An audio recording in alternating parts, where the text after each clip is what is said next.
राष्ट्रवादी काँग्रेस पक्षाचं 2 दिवसीय शिबिर जे आहे ते शिर्डीतल्या पुष्पक रिसॉर्टमध्ये पार पडलेलं आहे। आपल्यासोबत बोलण्याकरता राष्ट्रवादीचे माजी मंत्री आणि नेते अनिल पाटील सर आहेत। अनिल पाटील जी 2 दिवसीय शिबिर झालं। या शिबिरामध्ये अनेकांनी पक्षाच्या उणिवा सगळ्या चुका ज्या आहेत त्या कार्यकर्त्यांनी दाखवून दिल्या। खरं तर स्वतंत्रपणे निवडणुकीची वाटचाल स्थानिक स्वराज्य संस्थेमध्ये करावी असं अनेकांनी वक्तव्य केलं। त्या संदर्भातलं मत काय? मुळामध्ये चुका काढण्याचं काम कोणीही केलेलं नाही। पूर्ण शिबिरामध्ये लोकसभेच्या अगोदरच्या पक्षाची कार्यपद्धती, लोकसभेनंतर आलेल्या अडचणी, विधानसभेला अभूतपूर्व लोकांनी दिलेलं यश आणि या यशाचा विकासाच्या दृष्टिकोनातून भविष्यात उपयोग पक्षाच्या वाढीच्या दृष्टिकोनातून आणि जनतेचं हित साधता कसं येऊ शकतं याच्यावरती उहापोह झाला।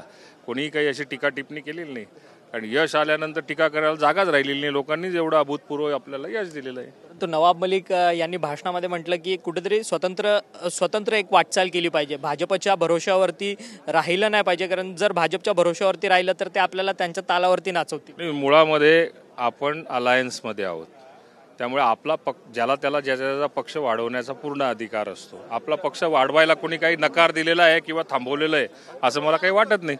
पक्ष वाढवायचं काम आपला पक्ष वाढवण्याची भूमिका ही नवाब मलिकांची। धनंजय मुंडेंनी एक भाषणामध्ये एक महत्त्वाचं विधान केलं की 2019ला अजित पवारांना पहाटेच्या शपथविधीपासून मी रोखत होतो, तो एक षडयंत्राचा भाग होता आणि सुनील तटकरे त्याचे स्वतः साक्षीदार आहेत असं ते म्हणतात। नाही, आता त्या घटनेचे अनेक लोक साक्षीदार होते। तटकरे साहेब त्यातले एक प्रमुख साक्षीदार होते।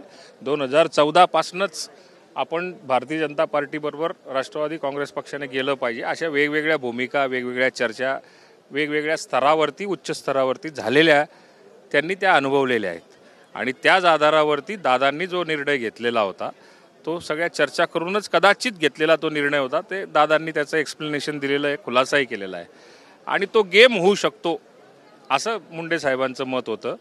तो कोणीतरी करायचं ठरवलेलं होतं, एक विलन करण्याच्या दृष्टिकोनातून ज्याला समजायचं तो समजून घ्या। शरद पवारांनी विलन करायचं ठरवलं? नाही, असं नाव घेता येणार नाही स्पेसिफिक, पण एक सांगतो की ज्याला विलन करायचं होतं तो समजून गेला याच्यात।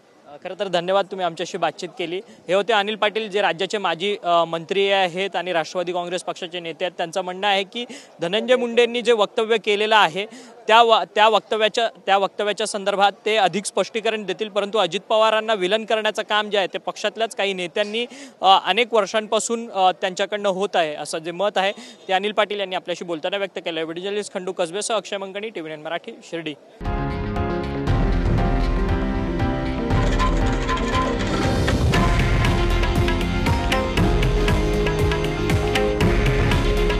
हे आहे देशातील नंबर 1 न्यूज नेटवर्क आणि आपण पाहत आहात TV9 मराठी।